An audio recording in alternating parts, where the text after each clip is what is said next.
Ja, da jeg startede her, der kom jeg med det mål, at jeg ville være bedre til at kunne spille til et publikum, som diskotek eller fest-DJ. Men så efter jeg lærte Kim at kende, så fik jeg øjnene op for scratching og beatjogging, og bare det som en old school DJ laver, som egentlig faktisk er at lege med det, og bruge pulten som et instrument, i stedet for bare at trykke play, ligesom på Spotify eller andre streamingtjenester.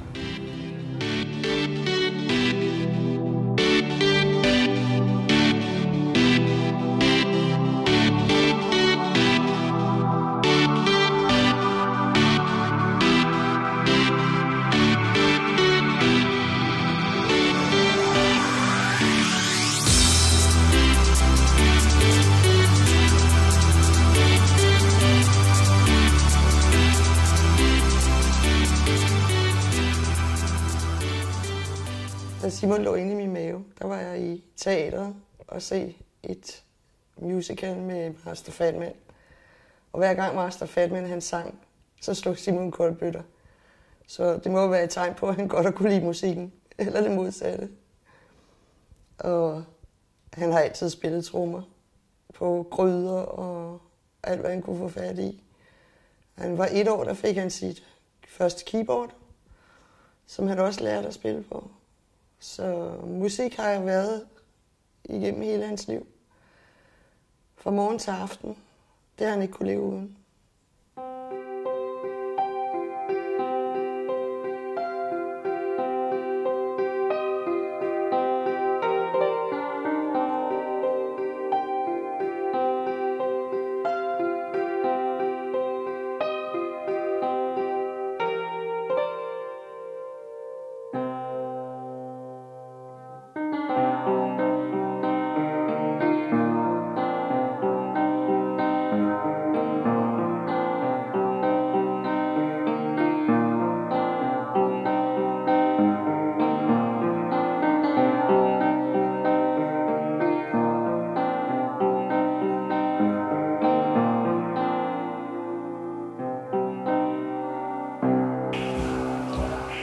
Jamen, jeg fik den idé til den her DJ-skole.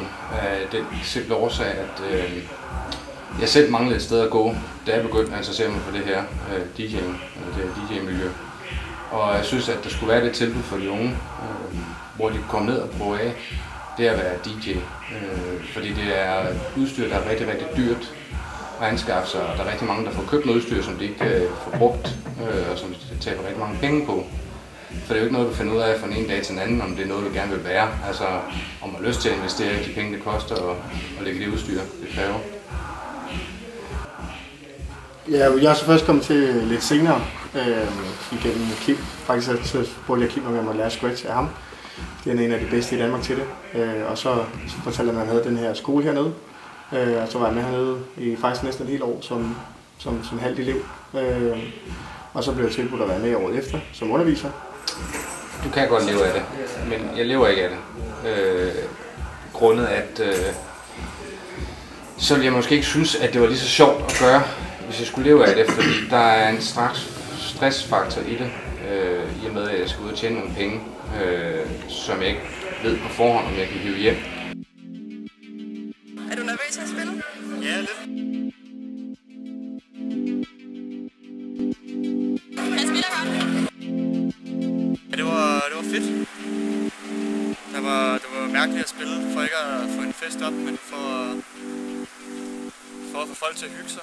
At være sammen med en, der vil lave musik, det kan godt være lidt specielt for, ja, eller en, der har store planer med sit liv. Det kan godt være lidt specielt, fordi man har måske ikke lige så meget tid til hinanden, som normale kærestepar har.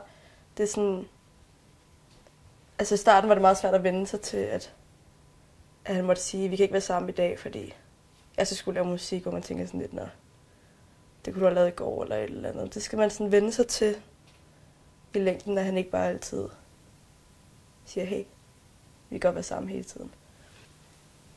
Ja, altså vi har snakket meget om det der med, at når man bliver rigtig kendt og sådan noget, spiller på diskoteker, så skal man jo vende sig meget til, at der er mange piger, der måske flytter lidt Og det tror jeg, man skal meget, altså man skal lære at vide, at det er dem, der flytter, og det er ikke ham. Det er kun dejligt, at jeg kan høre musik. Jeg er selv glad for musik, og det er dejligt at høre, at han sidder og arbejder. Jeg startede med at lave musik i 8. klasse, cirka. Og det var på grund af en af mine venner. Jeg gik i klasse med, der hedder Nordvite. Vi begyndte omtrent på samme tidspunkt. Og det var på grund af... På det tidspunkt kunne vi begge to rigtig godt lide hardstyle-genren. Og vi synes det var virkelig spændende, i hvert fald. Jeg synes i hvert fald, det var mega spændende at finde ud af, hvordan denne genre hang sammen. Fordi det var på det tidspunkt for mig en åbenbaring til elektronisk musik. For det er første gang, jeg hørte det i det omfang. Og jeg synes simpelthen, det var fantastisk, når du kunne finde en sang, som der gætter gåsehud, eller bare følelsen af, at det kan føre dig helt andet sted, så du ikke behøver at tænke på alt muligt andet.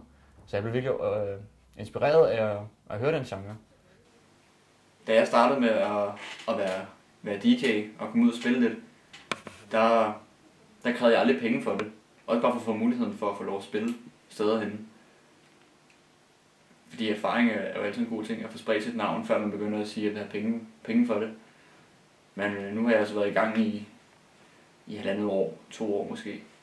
Og nu føler jeg med den erfaring, jeg har fået fra min lærer, Kim og Emil, og efter at have været ude så mange gange at spille, så føler jeg, at nu kan jeg godt begynde at tage lidt penge for det, også så jeg kan få købt nye ting, fordi ting går i stykker nemt. Når jeg er færdig, så regner jeg stærkt med at ikke kunne leve af at være DJ, fordi det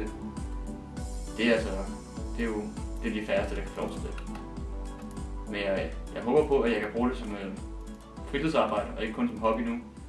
Og i weekenden komme ud og spille til fester, til bryllupper, til konfirmationer, på klubber. Det vil jeg gerne. Og hvis det nu var, at jeg fik muligheden for at kunne leve af det, så vil jeg uden tvivl droppe ud af gymnasiet med det samme.